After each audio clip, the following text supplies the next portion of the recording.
Well, welcome everyone. Thank you for joining me today, supporting me in this endeavor that I'm about to take on soon in Canada. And I'm really grateful for all of your support, Dr. Abra, most especially to you, for accepting this paper, reading it, looking through it, and giving me, I think, the motivation and the guidance to really take on this challenge of presenting this at a conference. So I really appreciate your help through this, and I'm excited for this. So as you can tell, this presentation is titled Interpretation of Social Justice through Laudato Si's Foundation in Theology of the People. So all of the photos that I'm going to show you, minus the one at the bottom, are all personal photos I've taken. And the photo at the top left is based on an experience at a summer camp where it was primarily for low-income children, home in Florida for me, when I was with the Salesians of St. John Bosco. And to me, these children really reflect what we are going to learn about as I explain this theology of the people and how they live out the gospel message through their joy and also through their experience. Even though they come from low-income families, they're able to still express that gospel joy with others. So one of the distinguishing characteristics of Pope Francis's papacy is his concern for the poor and the social causes that endanger and denigrate the lives of the poor and neglected. In his encyclical Laudato Si, Francis addresses the issues of ecological destruction of the earth and acknowledges that the ruin of the environment has a direct impact on human life that can weaken society's view of human dignity. The role of social justice is a significant component of Francis's work, and it is clear that the theology of the people inspires his understanding of justice. In order to properly understand Francis's approach to social justice, one must understand the social context in which he ministered in Argentina, which was deeply inspired by the movements of the Latin American Church and political conflicts between the poor and government leaders. Francis's approach is also deeply inspired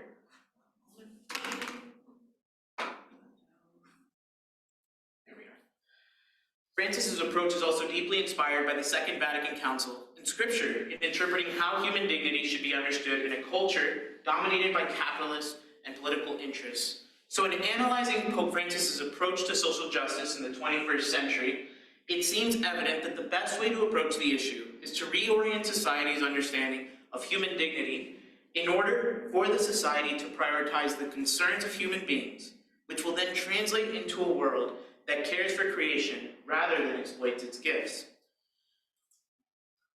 As Archbishop in Argentina, Francis was an outspoken defender of the poor against unjust economic proposals that unfairly targeted the poor and viewed the poor as obstacles rather than God's creation. This concern for the poor was born out of a practice of the theology of the people, which sought to bring the teachings of Vatican II into the Argentinian context. After Vatican II, the Latin American Bishops' Conference called for the ordained and the laity to teach, especially with a particular focus on the social problems affecting each region's particular needs. The approach was considered a novelty because it stemmed from Vatican II's call to recognize the role of the laity as prophets and their call to share the witness of Christ with others. In Argentina, the bishops approached the issue by developing a theology of the people, intentionally set as a distinct approach from liberation theology.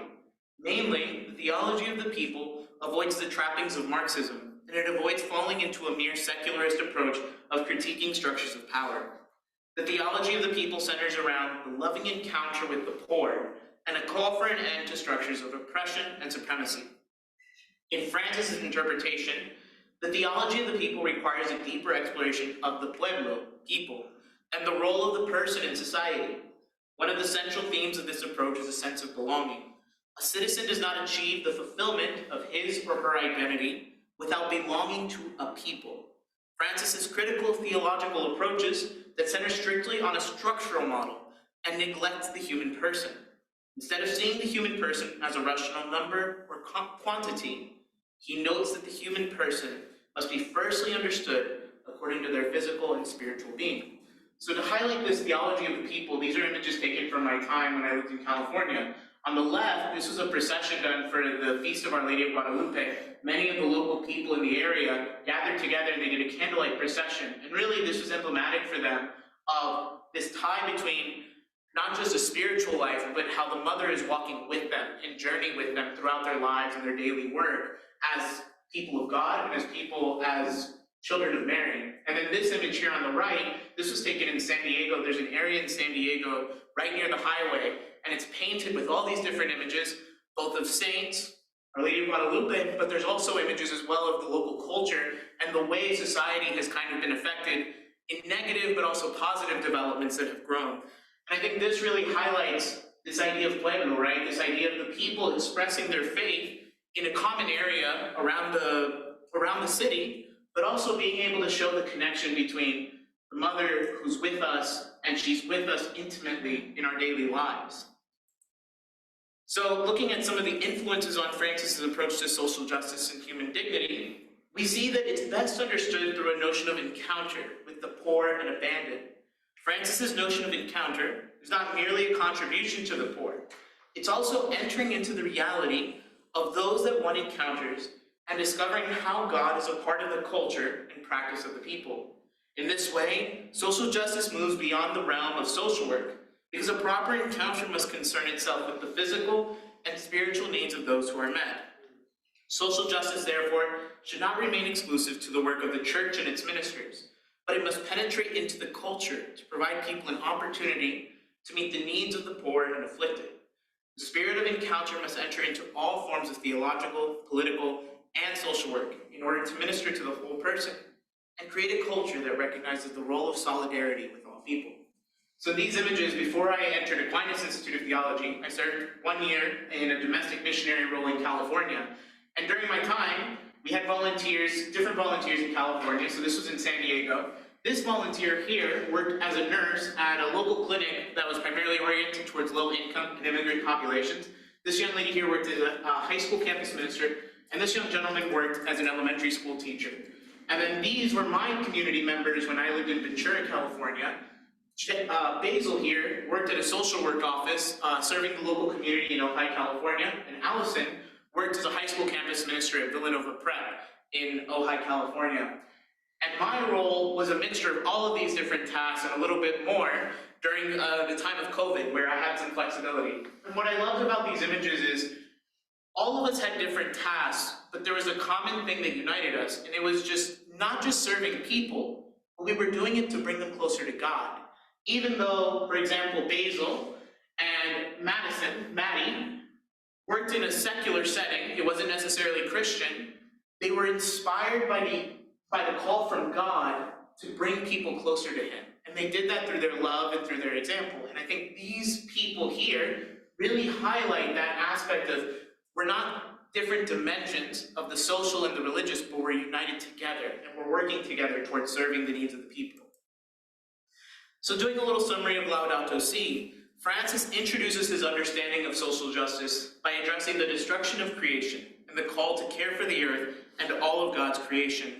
Throughout the encyclical, he clarifies that the environment is being destroyed primarily because of human violence and greed.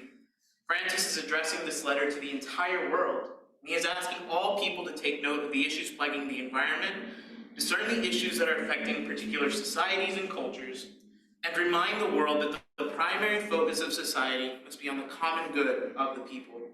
In Francis's call for environmental justice, one idea that he shares is that the gift of creation is a gift from God that is rooted in our identity as God's people. Francis makes particular reference to Genesis 1:26, where God creates man in his image and likeness, granting humans dominion over all of the created beings of the earth. This writing from Genesis is essential because Francis indicates this as God's command is to care for the earth and respect all creation. According to Robin Van Tyne, Francis follows in the footsteps of modern biblical scholarship that seeks to move away from an understanding of dominion as a total form of domination of nature. Instead, Francis is intending for dominion to be understood as a preservation and protection of the gifts of creation. Laudato Si serves to remind those who violate the calling to properly care for the earth that ecology involves care for the earth, which is the common home for all people. Francis's approach to ecological justice is inspired by the Franciscan model of recognizing God's beauty in the natural order and sharing the beauty of creation with others. For Pope Francis, St. Francis helps us to see that an integral ecology calls for openness to categories which transcend the language of mathematics and biology. The transcendence can be characterized as the awe and wonder of witnessing God's beauty within creation. Furthering the Franciscan model, all of creation is united in a communion that displays God's beauty and manifests his goodness as the creator. Through his understanding, ecological justice is therefore a challenge for all humans to accept. The way this challenge is lived out is by imitating God in Christian charity and expressing this love towards all created things on earth. Therefore, one of the things that must be considered from this ecological appreciation of God is a recognition of the dignity and value of all created beings. Just as humans have value as children of God, there must be a clear recognition that the created living beings around the earth also require respect and dignity. Francis addresses government and world leaders to recognize that the care for the common home must include a concern for the social dimensions of a particular society. Similar to his experience in Argentina, Francis notes that the modern developments over the 21st century have been an exponential cause in dividing society. For Francis, it is evident that one way to approach these challenging issues is to begin from a place of loving encounter. In essence, social justice requires a love that cares for the need of the neighbor, and it is expressed in the political and social structures found in the society.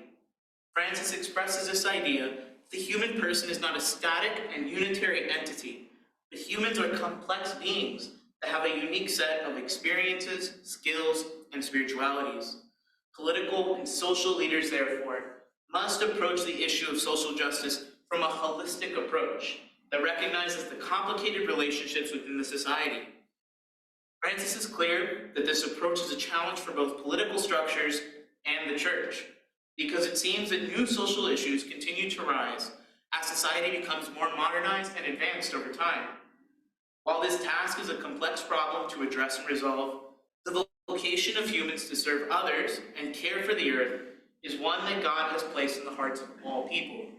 Therefore, through prayerful discernment and an openness to listening to the needs of the society, positive changes are achievable when they are motivated by a justice that is concerned for the common good of the whole society. In Francis's view, promoting social justice and the common good cannot be the exclusive work of government and societal structures, but it must involve all individuals who partake and share in the common home. For individuals, Laudato Si is a call to conversion that transforms the human heart beyond a self-centered approach to one that calls attention to the diversity of needs in society. Francis notes this issue, stating, "Men and women of our postmodern world run the risk of rampant individualism. Rather than sacrifice something of value, the world dwells in a culture of self-centeredness and pleasure. The church and its members are called to move against the culture and work as a community of believers. For this reason, individual believers must work together to promote a united stand that creates a world where a genuine universal brotherhood be attained." So these little images here I share, this was in my time, this butterfly photo was in my time in California at a nature preserve museum and social site basically in San Francisco. And it really, to me, it struck me as something that they care so much about the conservation and the protection of the environment. And I think to me, it really expresses this beauty that care and concern for the common home can really have. Here, this is a photo from Forest Park here in St. Louis, Missouri, and just witnessing that the beauty and the awe that the creation provides us is an opportunity to really gaze and understand where is God in daily life, and what can you inspire, what can you gather from the beauty and the awe that really helps to lead you and help develop your prayer life. And lastly, this was an image when I had the opportunity to visit Northern California in Pebble Beach. To me, it was one of the most beautiful sites I've ever visited. And I just remember the awe that I've been referring to, it left me speechless. I didn't have words to express it because it was so breathtaking. It was so amazing to witness this. And I really, in the moment, I was inspired to thank God. And I still remember this beautiful image to this day of really thanking God for the creation that he has given us and recognizing the need to continue to care and treat this with dignity and love. So now we're going to look at some of the problems that are raised in Laudato Si. Francis is aware that the call for social justice through the promotion of the common good and ecological justice faces severe pushback from varying members of the society and the political structure. It must be re-emphasized that Francis is not proposing final solutions to the issues affecting human and environmental ecologies. Francis argues that the church is a higher calling than the political realm can solve. He believes that a disregard for one's neighbor, environment, and society ruins the relationship Christians share with each other and with God. The issues that Francis particularly addresses include the social shift toward a reluctance to make a significant change and the toleration of inequality between the poor and rich within the society. One of the interesting developments that arises out of the call for change is the recognition that ecology is a comprehensive experience that calls all people to recognize the connections between the environment, the culture, and society, the economy and politics, and the daily concern for the common good and justice. Francis notes that there is a balance between human beings and the other created beings of the world. While humans have been given the gift of dominion over creation and intelligence, there is a fundamental relationship that humans must respect with the created world and with each other. By recognizing the dignity, harmony, and equality of each group previously listed, the common good is fully expressed because it touches upon each dimension of God's created beings. Therefore, each group should not battle against each other and merely critique each other, but they should strive to come together to create an integrated development that seeks to protect the common home and promote the common good for all creation. One of the problems that Francis addresses is this culture of apathy towards the financial inequalities that hurt the overall good of the society. He notes that there is a tendency in today's society for some people to acknowledge themselves as more worthy than others. This notion contradicts the Church's social teaching that all humans share a fundamental equality originating from God's plan of creation. Due to this problem, the poor are seen as valueless in the society because their value is exclusively tied to their financial status rather than their human dignity. For Francis, the proper approach to addressing the issue is to recognize the role of solidarity within the Christian family. Essentially, unity towards the common goal, towards the common good, is a goal in which the rich and the poor can come together and meet each other with the openness and respect necessary for a just society. Ultimately, Francis desires that all of creation recognize that God is the destination for all people, and it is in union with God that all are seen as equally loved by the Father. In recognizing the goodness of the poor and promoting their God-given dignity, the common good is being promoted in the society, and there is a greater recognition of the just needs of the poor. Laudato Si does an excellent job of calling attention to the needs of the poor, but Francis takes the unique step of also addressing the societal failure to recognize the needs of the excluded. He argues that billions of people in the world are excluded, and they seem to have their problems addressed as mere secondary concerns in the whole of society. One of the issues stemming from this exclusion is that human selfishness and individualism have become societal norms. The excluded, in this precise understanding, face a poverty of social interaction and assistance with other members of the community. Through this experience, the excluded face a spiritual poverty because they are broken off from the communion essential to the building up of others within the society. One way to address this issue is to recognize that all people are called to recognize the communion between all of God's creation.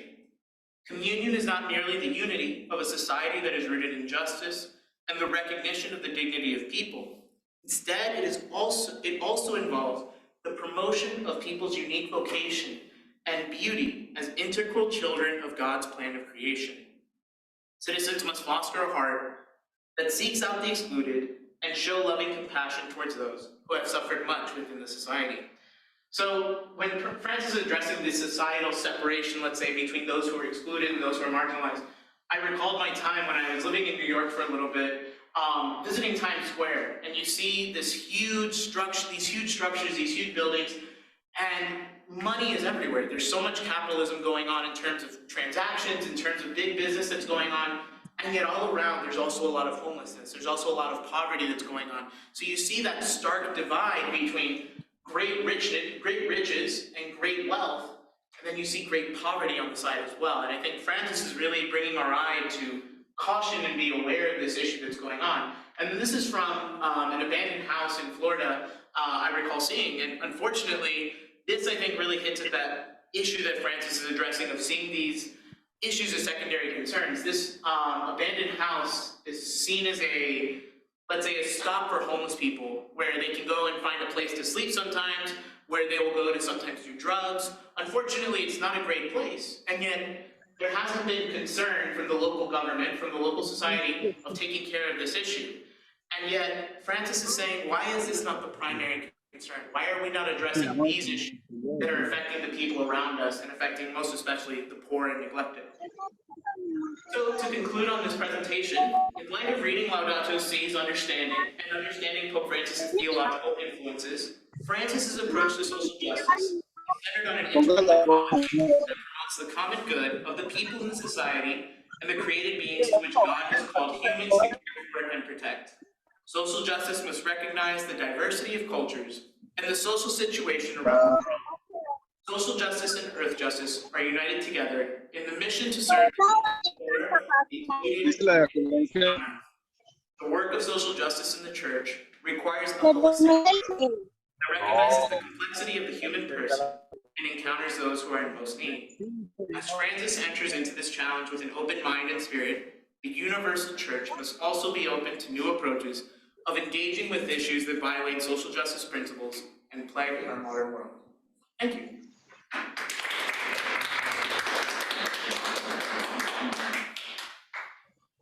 So, if anyone has any questions, please feel free to go for it. Nicely done. I think the way that you weave together your own anecdotes and the points of the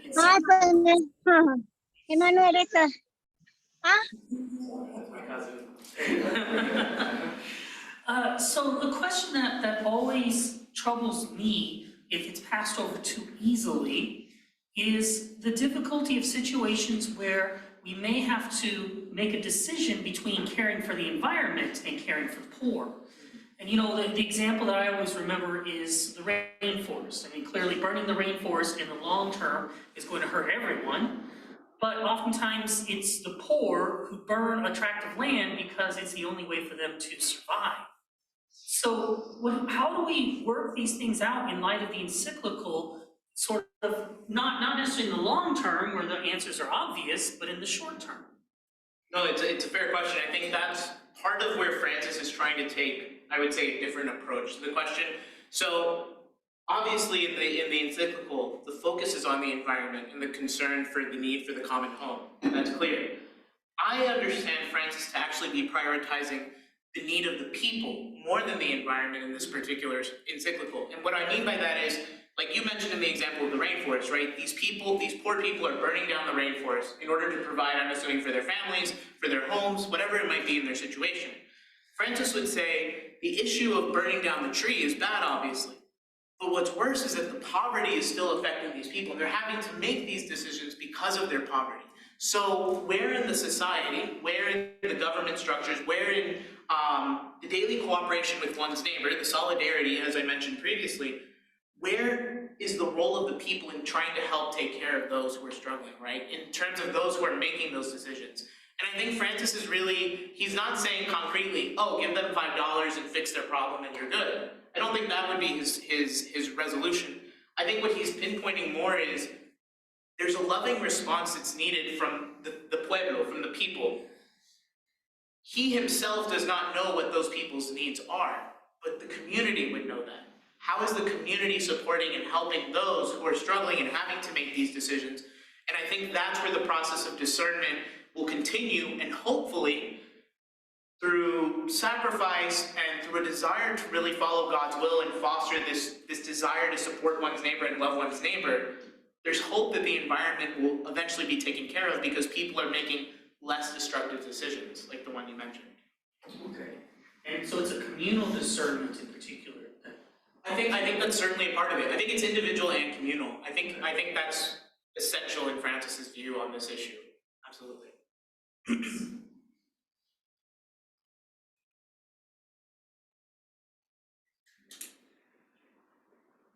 ahead, Brent. You mentioned a sort of apathy that Pope Francis addresses in Laudato Si. I wonder too if there's a kind of paralysis that comes from just sort of despair about the about climate change, the reality of climate change, and things like that. And I wonder what you have to say about the theme of hope in Laudato Si in particular. How does Pope Francis encourage hope in the midst of what seems to be a pretty catastrophic situation? Yeah, I think that's a fascinating question. I would say, going back to my images I showed you earlier, beauty is such a common theme I see throughout. And I think especially his use of Francis of Assisi's approach, where when we recognize the beauty and the awe in creation, we recognize that there's something higher going on, right? So we recognize amidst the turmoil, let's say the issues that are going on in terms of climate change or in terms of disparities within social classes, we can recognize beauty in all those different aspects. So you can see a homeless person, and you can see despair, and you can see hopelessness. But I think Francis is challenging us to say, no, there's something deeper going on there. And that goes back to that there's a human dimension and spiritual dimension that are united, right? That's a beautiful child of God. And we need to recognize that. And we need to treat that with the proper respect and dignity that it's due. Just as when we go to the Museum of Art, the art museum down the road here in Forest Park, and you see a beautiful piece and you say, wow, no one can touch it, right? Because there's a certain reverence we give to these paintings, these portraits. Do we see our fellow homeless person as somebody, willing to have reverence and respect and awe for? Or do we just see them as, again, they're disregarded and they're inessential to the society? I think these are really tough questions that Francis is addressing, but I would say beauty is a really good source of hope for us. And I think touching on that theme a bit more and reflecting on it will help us, I think, hopefully make better decisions as we, move through society and try to tackle these issues head on.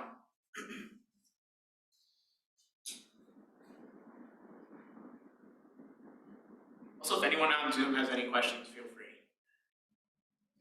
Go ahead. So you mentioned at the beginning that one of Pope Francis' influences is theology of the people, the pueblo. Mm-hmm. So I understand this is a theological category, and I don't know how many people in states in Canada are familiar with it. So could you summarize like 2 or 3 main features of theology of the people, and then how are they different from the Marxist strand of liberation theology? Certainly. So I would say the biggest thing that I would say based on Francis's approach and understanding of theology of people, I would say it's loving encounter. So it's not just advocating generally for the poor, but it's actually meeting them, right? And going to those communities where they need service and where they need help, and meeting with them and being present with them. So I think that's one aspect of theology of the people. I also think, as we were talking about with Dr. Abral's question, there is this aspect of community that's really essential in terms of how are we addressing concerns, not just on the individual level, but also addressing the reality that this is a Eucharistic body, right? This is a communion of people to gather together, right, under Christ. And there's a clear need there. There's something there, there's a reality that needs to be addressed. And I think that's where the discernment, inspired by Francis's Ignatian background, I'm sure, that's where the discernment comes in of how do we address and tackle these issues head on. So you asked then, I think your follow-up question was, how do you avoid the Marxist trappings? And I think this is where it's fun, because you have some writers that see Francis as a liberation theologian, but I don't think that's proper. I think he's a theologian of the people, really. I think that's more his theological background. And the reason he avoids liberation theology is because it often delves too deeply into the political realm. It often deeply is strictly focused on the social structures, on the societal structures that are causing sin. Francis doesn't just acknowledge the reality that there are structures of sin that are in place that are affecting the people. But I think his challenge would be, are we strictly attacking government structures and then not really meeting the people, meeting the poor where they need to be? Or are we willing to challenge those in the society, those who have political power, those who have the means to make decisions, let's say, are we willing to challenge them and say, we need to recognize the dignity and the value of human beings around us, while also being present with the poor and those in our pueblos, those in our communities? And I think I think that to me is really where Francis is getting at, really with this style and this approach. I don't think liberation theology does, I think it's too easily focused on the governmental attacks rather than the theology of the people, if that makes sense. I hope that answers your question. I don't know if it fully does.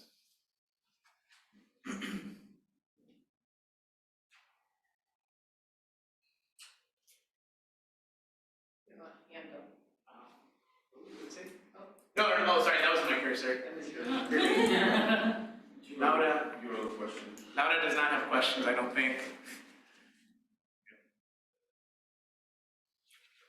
Well, if no one else has any questions, thank you all so much. Go ahead. No, just one more. This is for my own. Could you explain in simple terms what does ecological conversion means in this encyclical and in Pope Francis' approach? I would say ecological conversion is taking a step back and realizing how am I contributing positively or negatively to God's creation? How am I treating God's creation? Am I living this life? Am I respecting this life that God has put on the earth with dignity, with respect, with the justice that it is due? Or am I degrading it? Am I failing at treating it properly? And am I treating it as anything else? Am I treating it as essentially garbage? And I think based on that approach, if one steps back and recognizes, I'm not fully living up to the way I should be, I'm not fully living up to that vocation of caring for the earth, right, that God has set out from the time of Adam and Eve, I'm not living that out. Well, I think that's the part where we step back, we do the discernment of figuring out where do I need to change, where do I need to convert my ways in order to follow more closely God's will, I think, in this circumstance of caring for the earth and properly treating others with dignity and respect. Dr. Epper. You know, since my interest is to prepare you, especially for the actual conference, I feel that you need some preparation for the question that's completely off topic. Okay? Keep in mind, sometimes you get the question where maybe it connects in the person's mind, but it doesn't.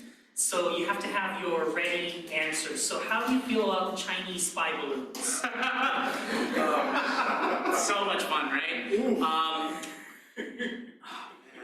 Is this the temptation to engage? Exactly. Man. That's a great question. I think we should go out for a beer afterwards and talk more about it. Oh, nice. Yes, that's a good one. Yes.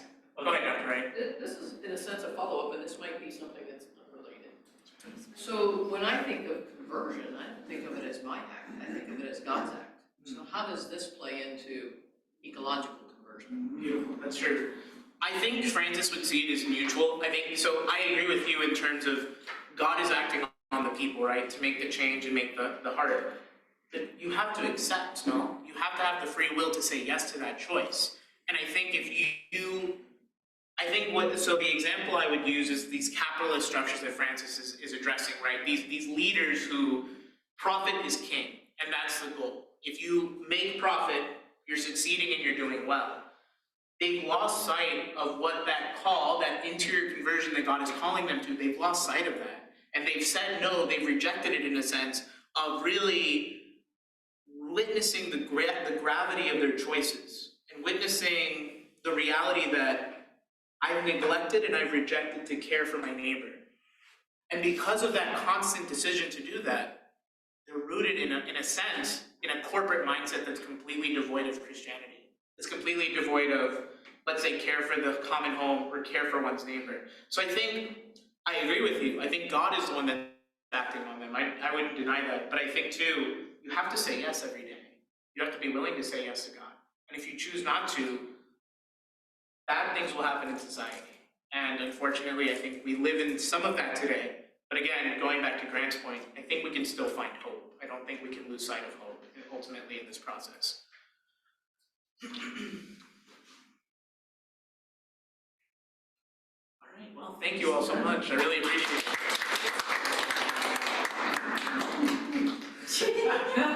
Thank you all. Thanks, Mom and Dad. Thank you, everyone. Wait, let us see Mom and Dad. They don't want you to see that. I don't know if I want you to see that. Eso ni que gracias. You forgot to prepare him for the question that's actually a comment. Yeah.